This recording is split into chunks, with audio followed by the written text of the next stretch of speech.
Well, it's just straight up noon. I know we don't have anybody in the waiting room, but I think we'll go ahead and get started. A lot to cover in 30 minutes. I think we say that every capital chat. There always is a lot to cover, a lot going on. Today's mostly going to be about federal updates, though. For those that don't know me, I'm Brooke Lovelace. I'm the Executive Director of the Iowa Developmental Disabilities Council. Just a couple of housekeeping. There should be an interpreter, Carrie, with us today that should be pinned for you. We also have closed captioning. You may have to hit those three little dots on the bottom to get that to come up if you would like to turn on the closed captioning. We will be recording this, and we do send out the recording and the slides after the fact. You probably won't get those until Monday, but that will be going out to everybody who registered, and we do post it on our website. Just one thing to note, not really related to Capital Chat, but sort of, we do have our call for presenters out for our annual Self-Advocacy Make Your Mark conference that will happen in September. So if you're interested or know anybody that's interested in presenting, please take a look at that, and I'll put the link in the chat. And then we also are looking for exhibitors and sponsors for our conference. So take a look at that. And then with that, I think I'm turning it over to Amy to kick the rest of our show off today. Hi, everyone. I'm Amy Campbell, and I work with the council, and I apologize. I've been sick all week, so hopefully my voice will hold out for the 4 slides that I have today. I'm going to do a quick state update, a reminder that our guide was mailed out, so you should have received it by mail, and we also have it updated online. I will say, of course, the minute we sent it out, they called another special election for a House member. So we will be updating that guide online on Tuesday after they elect the new state representative in Cedar Rapids. So just a reminder that that guide is out, and it includes federal contact information for the first time, which will be helpful to you after Carlin does her federal update. A couple things on the state side. Again, you can check our bill tracker at any time, and you will get the most current status of a bill. So if on Tuesday you want to go in and say, I wonder what happened with the seizure safe school bill, and if it's been voted on yet, you can go there and look, and you can see from the status there where it's at. Excuse me. There's still no budget targets and no budget agreements. We are 7 days away from the end of session. The end of session is supposed to be on May 2nd, next Friday. It's not going to happen. What will happen is legislators are going to lose the money that they get to drive to Des Moines and stay in a hotel. They will no longer get their staff. They will no longer get their covering for meals and their hotel while they're in Des Moines. So that's a pretty good motivator to get done, right? They're going to be spending $300 a day to come to Des Moines and stay on their own dime. So that's what happens on next Friday if they don't get done. Again, they have to pass the budget. That's the one thing they have to pass. And we don't have targets. We don't know how much they're going to spend. We don't have budget bills. So stay tuned, watch our website, watch our Facebook and social media for updates as we hear more on that. There were a couple bills since our last Capitol chat that went to the governor. One is House File 330, which gets rid of all of the restrictions on autism spectrum disorder coverage for private insurance. That is on its way to the governor for a signature. The House File 615, the service animal misrepresentation, that's the bill that makes it quicker to fine people and charge people for misrepresenting a service animal. They no longer have to be given a warning first. If they intentionally misrepresent the animal as a service animal. Still a lot of bills in progress. As you can see here, we know that adding autism and ABA coverage to the Hawkeye, that's the children's health insurance program, is not eligible anymore for debate. It didn't make it through. However, it could be added to the HHS budget. So that is something you can continue to talk to legislators about.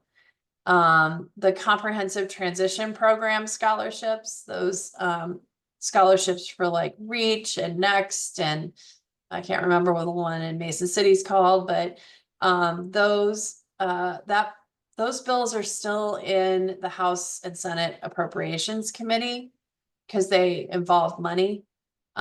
Probably the easiest route for that is to just put it in the education budget at this point. Just add it into the education budget. So if you're advocating on that, that's what I would suggest you advocate for, is to add it to the education budget. The accessory dwelling units bill, I should have moved that up. I apologize to the bills going to the governor. That was finished. It'll be signed next week. She's already announced that. That is adding things like tiny homes to a house. It basically says cities and counties can't restrict you from putting in those tiny homes or separate dwelling units within a house, like converting a garage. Something we've been tracking because a caregiver could live in one of those, or a person with a disability could. It's good for all ages and caregivers of all ages. So it's just something to watch. We're still hoping the Seizure Safe Schools bill gets on the Senate calendar for debate next week. That would be what needs to happen for that to go to the governor. It's just one vote away, and it just needs to be called up in the Senate. There's a couple others, the adaptive driving equipment tax credits ready for a House debate. And then there is still a bullying bill in the House that kind of redefines what bullying is in a way that schools are concerned that it's not as clear, because the bullying doesn't have to be based on somebody's attributes. So if you're being bullied because you have a disability, it doesn't have to be targeted. So schools are worried that that's less helpful for them as they move forward. The biggest thing we wanted to talk about on the state side today is the work requirement bill. And I want to be very clear, this is not a Medicaid work requirement bill. It is an Iowa Health and Wellness Plan work requirement bill. And that is the expansion population. When the Affordable Care Act passed, we were allowed to add people who are adults who are not qualified for regular Medicaid, and don't have a kid, so they don't qualify for regular Medicaid, but are still under that, still low income, so under, I think it's 133% of poverty. So that's the population they want to require to work. So it does not impact anybody on a waiver, period. No way, it will not impact people who are on regular Medicaid or a Medicaid waiver plan. This is a very specific group. So there's been a lot of confusion about it because some groups keep calling it Medicaid work requirements, and I wanted to be clear about that. We still have the bill in the Senate and in the legislature. It's ready for a final vote. It's in the Senate with a House amendment that basically requires 80 hours of work per month. The governor has gone ahead and announced that she is going to apply for a change to our plan that would require work for the health and wellness plan. Her plan is 100 hours per month. So that is the difference between what is in the bill and what is being presented by the governor. They can move forward with this without legislation. And that is the question. Will they move ahead with the bill, or will they go ahead and just do this as a 5-year demonstration? The advantage of not doing the bill is that it doesn't end the whole expansion population program. If the federal government ever says no to work requirements, that's 180,000 people that would be without insurance. That is not included in what the governor's presenting. So that would be the positive. On the negative side, of course, you've got the 20 hours per month work difference there. So But the governor is asking for comments. She's moving forward with this. They want to get this ready to go by July 1 so that the work requirements could begin January 1. So you have a number of opportunities to comment. I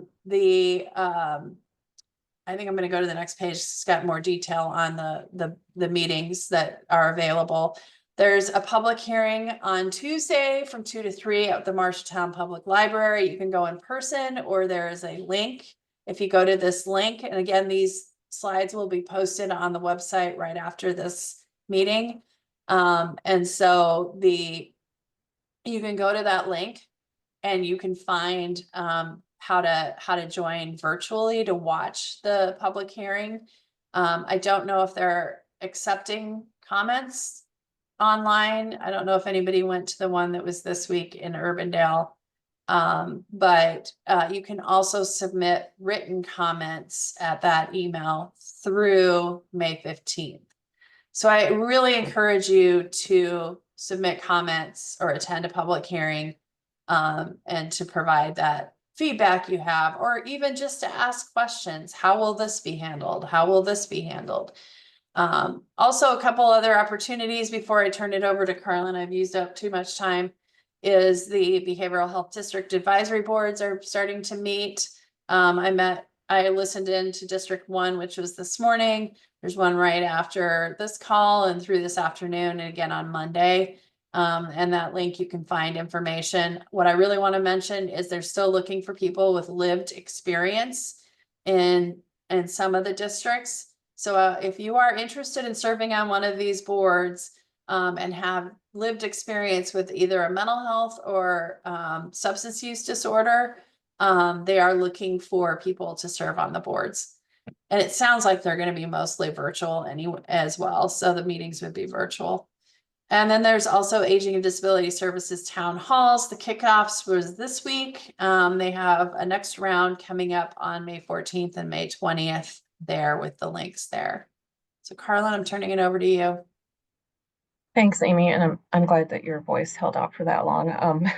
If you wouldn't mind, go back to that last slide. I just wanted to comment on a couple things. And by the way, Carlin Crow with the Iowa DD Council, Public Policy Manager. Just wanted to point out that, and Amy was talking about the bill in the legislature with work requirements. The one good thing that is in the bill is the study regarding MEPD programs, or Medicaid for employed persons with disabilities. This is something that was put into the bill to kind of address the work without worry discussion and bill that has not moved through the legislature. It is not dead. It is still alive. It still could be brought up, but it's probably not going to be because they added this study to the work requirements bill. So that could be a good thing because it would bring attention to those programs and, hopefully shed some light on the barriers that are there to, keeping certain individuals from working or working more.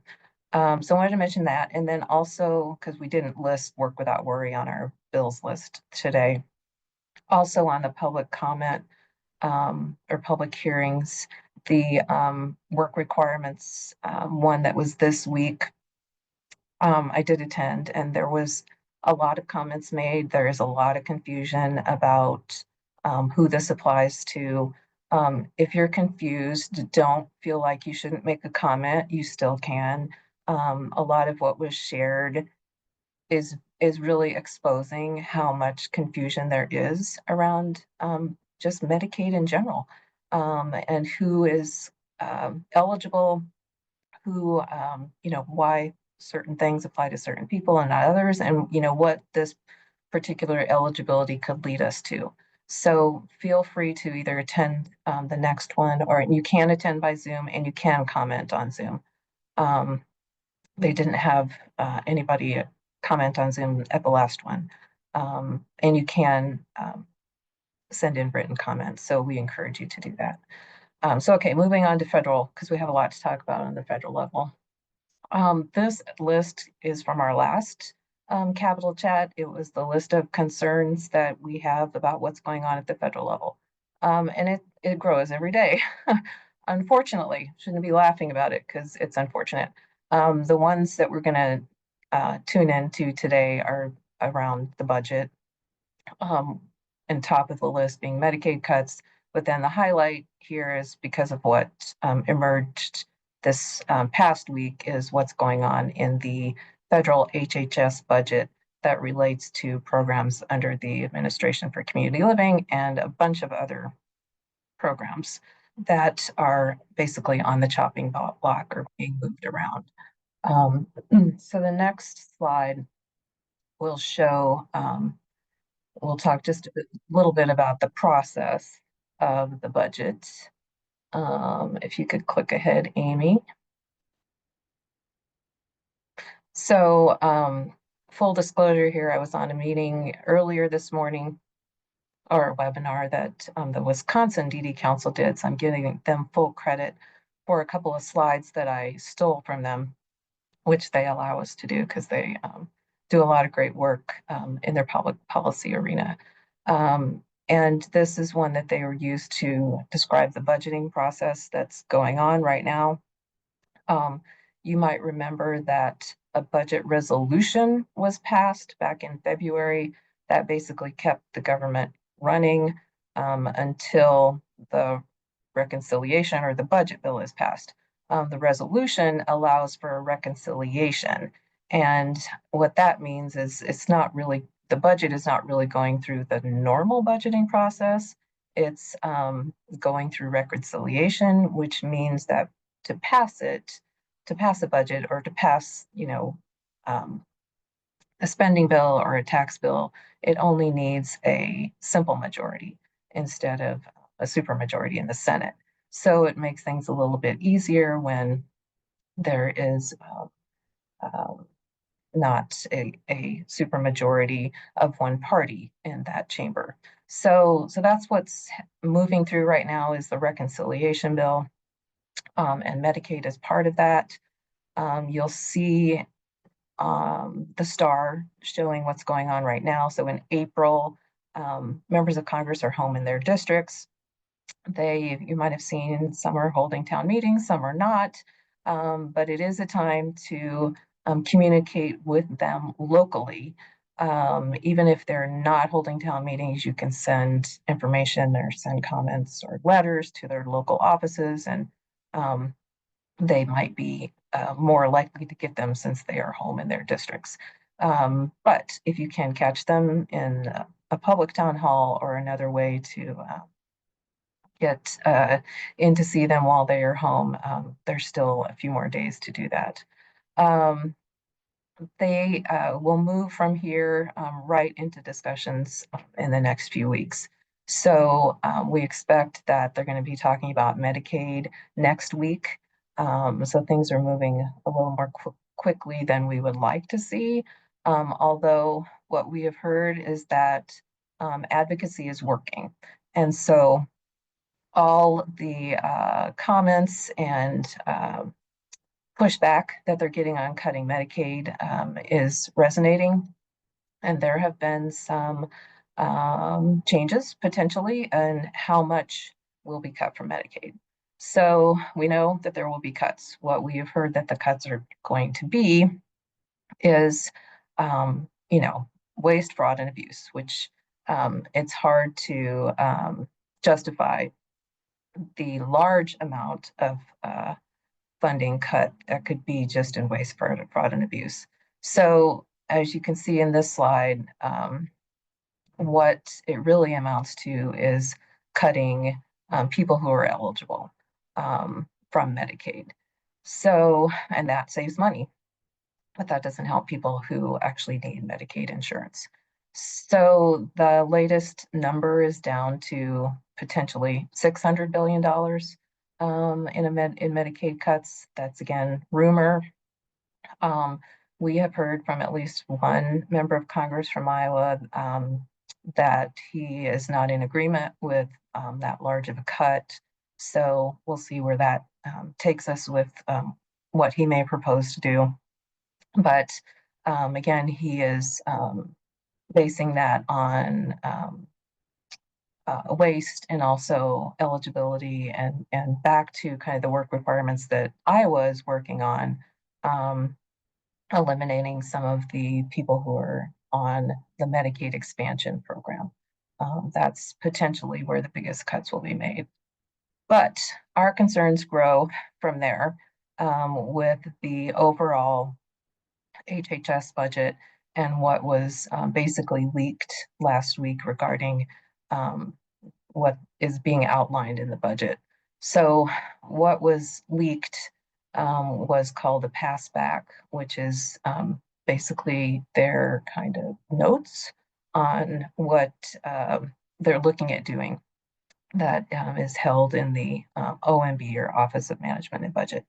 And so the changes and the cuts that were outlined in the federal HHS budget eliminate so many programs that we would have had to have like 3 slides to list them all, maybe more.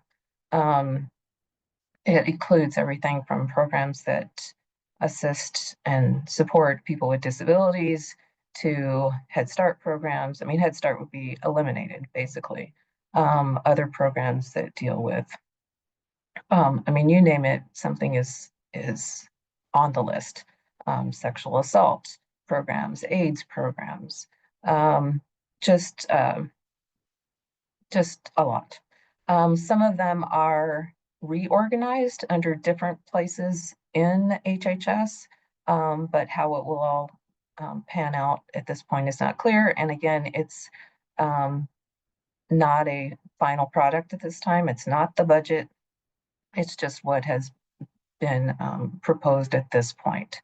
It does include, if you could go to the next slide, Amy, it lays it out a little bit more. Well, it might be hard to read, but it includes our program, State Councils on Developmental Disabilities, and our 2 partner organizations, which here is Disability Rights Iowa, that's considered a protection and advocacy agency, and the USAID, which are the university centers. They are all either eliminated or reorganized under this new bill or new budget proposal. And many others that, again, would affect people with disabilities, you know, everything down to programs that help with voting accessibility. And, you know, things like an ombudsman, which assist people who do not have a voice or who have had issues with getting the care and services that you need to be able to reach out and get those, have your voice heard. So in many ways, it's, you know, silencing communities, defunding, moving things around. And so, you know, what we're doing is trying to point out what deficits there will be to Iowans if these cuts go through and we're all reorganized or eliminated. So personally, you know, we're reaching out as a council with staff, council members, partner organizations, talking to members of Congress and their staff, talking to other organizations. And again, I don't want to not, you know, talk about the other organizations as not being important. We know that they all have a place and a need. There's a need for these organizations. That's why they were put in place by Congress in the first place and funded. So we're, you know, committed to supporting the disability community, and we'll keep doing what we can to support you and your family and those that Iowans with disabilities who need the services and programs that we all are able to offer. So that's our focus. We're trying to get the word out to not just to our members of Congress. A lot of times it's, you know, going through their staff, which is not a bad thing. It's just that when we can get in front of that legislator, representative, senator, and have a personal story told, it makes all the difference in the world than talking about an organization and telling people's stories to a staff member, which they then report it or repeat it to their member of Congress.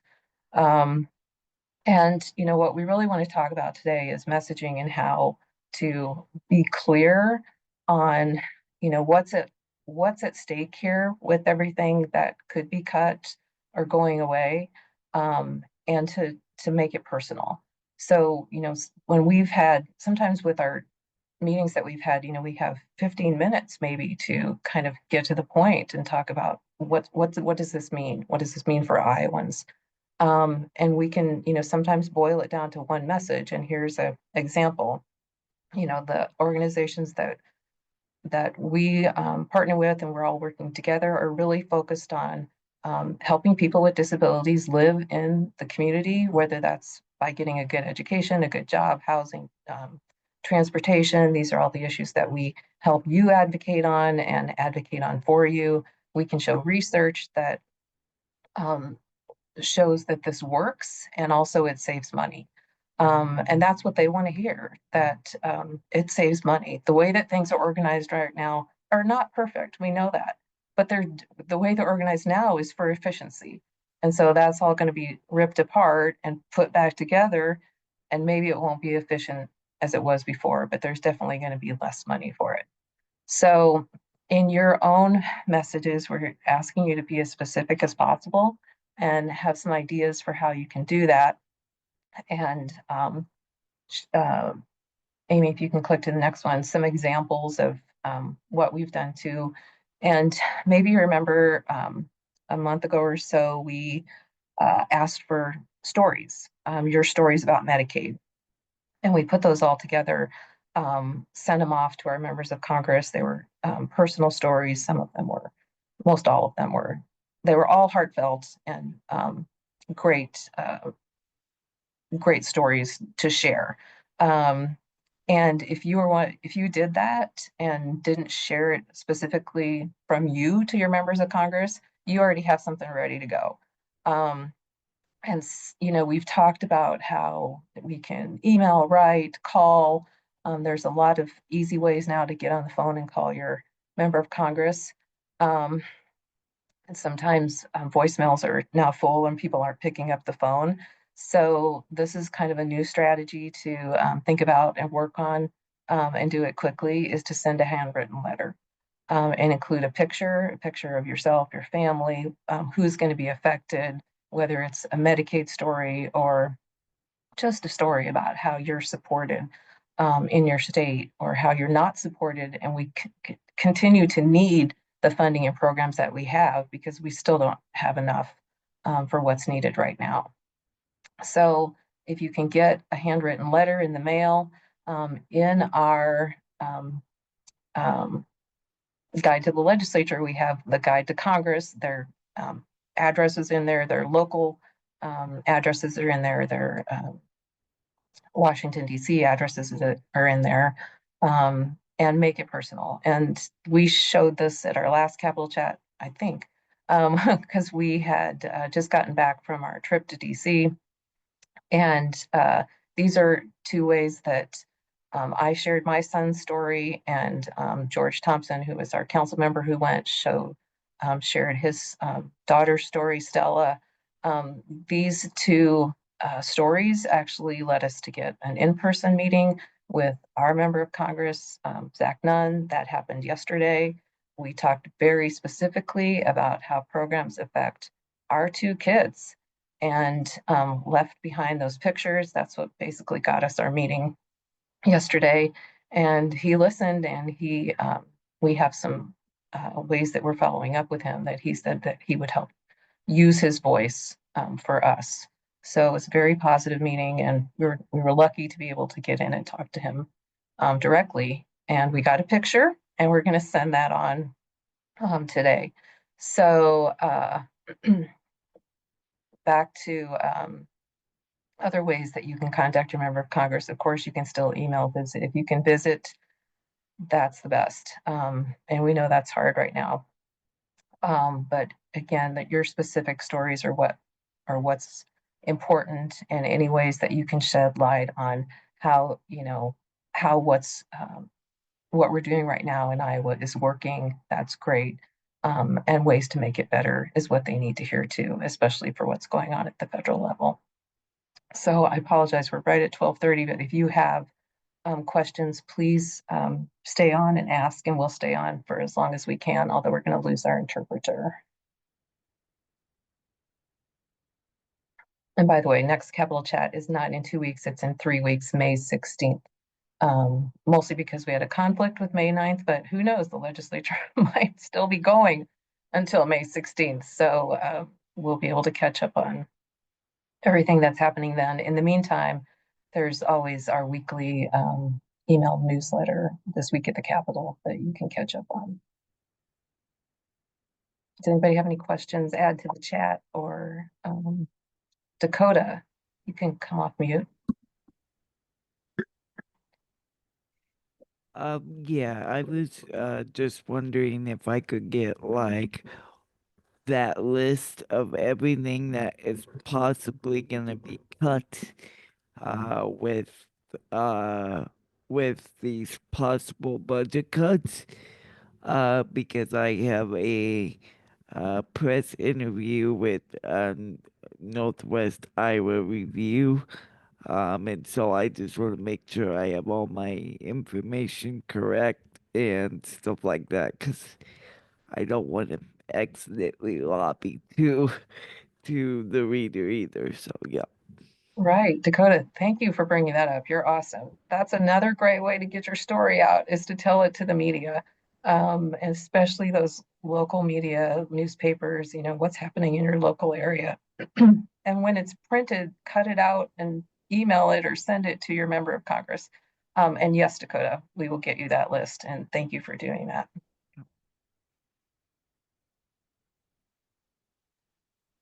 Harlan, I just reminded people in the chat, they can go to our Take Action Center and use the existing message that we have pre-written in there. But I would encourage them to adapt it, change it to tell your story.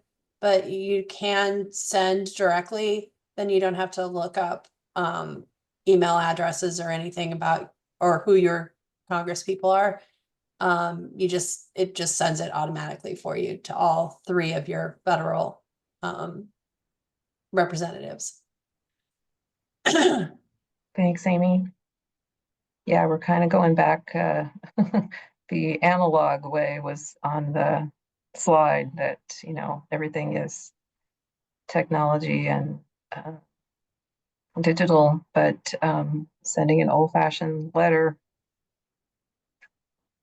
with a picture can make a big difference. Those are things that are harder to throw away than eliminating an email, or just, gosh, I didn't get that voicemail.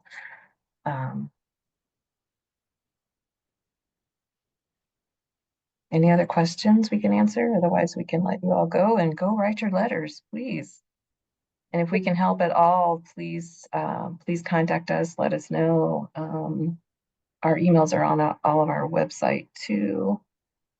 I was just going to add, Carlin, for my business partner who also works with you guys, Craig Patterson. He used to work on a federal staff in Congress in DC. And the really important thing that you mentioned was those things that you and George did that have the pictures and your story. Those are the things that stand out. Otherwise, an email or a call are going to be a hash mark on a fix or don't fix or for or against. That's how the staff ranks those. They count the number of emails they've gotten on a certain topic, asking them to do something, so they know how many they've gotten on each side. But the actual pictures and stories become something they keep, and that highlights that. So I think just a reminder from a staffing side, it stands out there too. Absolutely, thank you. Yeah, they don't have to be, designed and formatted or anything fancy. Just print a picture off on your computer, put it with your letter, set to go. you could also put tracking on your letter if you feel like you want to make sure it gets there, just so you have that quality of assurance too. Interesting idea, Dakota. Thank you. All right. Well, no more questions, comments. Hope you all have a great weekend, and we will see you in 3 weeks, if not sooner. But again, please reach out if we can help in any way. Thank you all.